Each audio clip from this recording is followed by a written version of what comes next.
Okay, let's look at a psychological technique called imagery, and let's look at that for use in running. Okay, one of the great benefits of imagery is using it as a strategy to aid performance, and this is a sort of question that runners often ask. What can I do when my legs are burning and everything else is saying to slow down? Well, imagery is a great technique to use in such situations, because what it helps you do is it focus on good technique, and by focusing on good technique you start being able to cover the ground more effectively, and also doing it more efficiently, so using up less energy. What we're going to be doing is looking at trying to get a technique for focusing on good running technique, and one of the ways of doing that is to either focus on an image of really good technique, so see someone's legs turning around really smoothly, or a wheel going around really smoothly. I like a steam engine's wheels turning over. Get that image in your mind, this unbeatable force turning over and really sink your mind into that image, and it helps turn your legs over at a really smooth, efficient rate. Or you can use rhythm music, either played in your ears externally through headphones, and Audiofuel are a really good company that do this, and you synchronize your feet into the rhythm, or you learn what your rhythm is when you're running and you count that out to yourself as you go. Both are pretty good. So we're going to look at imagery.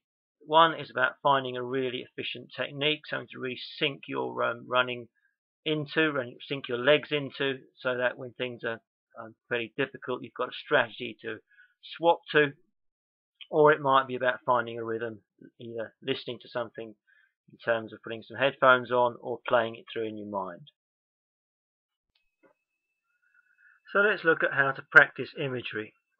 And what we can do is think through a previous race or a run and try to remember how you felt during the difficult stages of that run.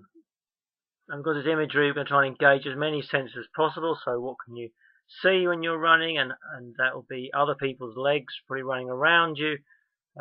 What can you hear, what can you smell, and what you're thinking and feeling, and they're really important too, because those thoughts and feelings can really influence your motivation to make you want to pursue through the difficult moments, or try to stop. And it's most runners at the end would have really liked to have been able to push through those difficult moments and feel some sort of sense of regret if they have to slow down.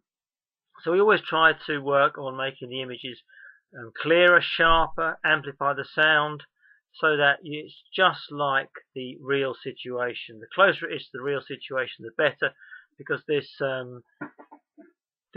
acts as a stimulant to really getting the sort of neurological benefits of imagery that come with the activity.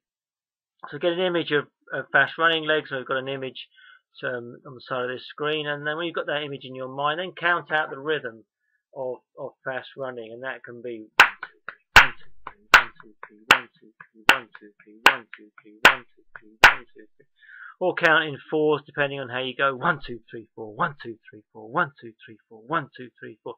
So that when you are trying to use imagery during performance, you can bring back that rhythm, and it can help you synchronize your feet into the rhythm of running. I suggest you do this sort of activity, practice imagery, before you set out on a run, so it's really engaged in your mind, that I've got this tool in the bag that you can use and reuse when necessary. And I think when you get to the difficult parts of a run, that's when you want the imagery to kick back in, the image of a really circular technique, fast running feet, and remembering that rhythm to help you synchronize your running to the beat.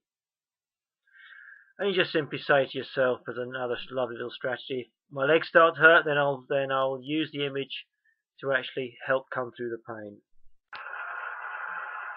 That's it. Dare to train.